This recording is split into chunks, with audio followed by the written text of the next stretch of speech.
My name is Jennifer Albert. I'm from Prattville, Alabama. It's a small town. This is where I grew up at. And I'm just here today to tell my life story.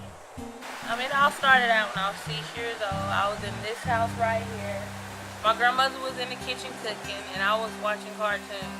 The phone rang, and I answered the phone. The person on the phone said, "Can I speak to your grandmother, please?"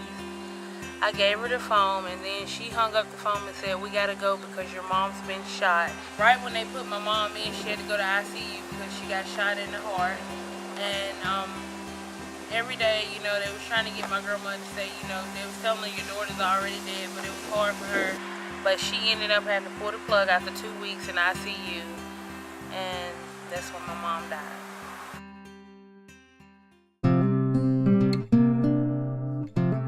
After my mom died, I had to come and live with my grandparents because my father never was in my life. He was in and out of prison because selling illegal drugs. Living with my grandparents was very great. They taught me to go down the right road. My granddad and grandmother kept me into church. They're Christian people.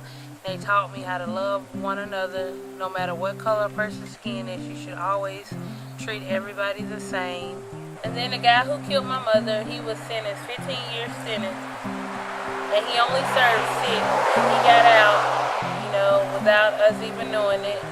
And that was back in 1990 when he killed my mother. In 2006, he killed again. A police officer in Montgomery, Alabama got killed by the same guy who killed my mom back in 1990. And that was 18 years later. Now they're working on the sentence. And I think when he killed my mom back in 1990, they should have gave him life without parole then. Because if so, he wouldn't have had a chance to get out and kill again.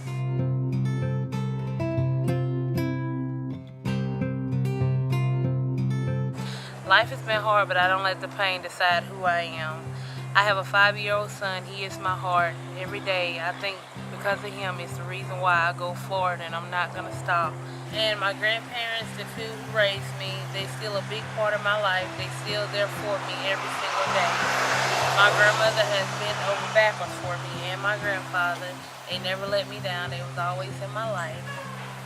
And another thing, I just want to let people know, the guy, who killed my mom, I forgive him for what he did, but I will never forget because of him, I had a hard, painful life. My biggest key is just to get out there. People out there, if you lost somebody very close to you, I think that you should find it in your heart to forgive that person for what they did, no matter what. You got to leave it up to God. God will want you to forgive a person for what they did. But one thing about it is, if you really cared about that person, you'll never forget what that person took away from you or did to you.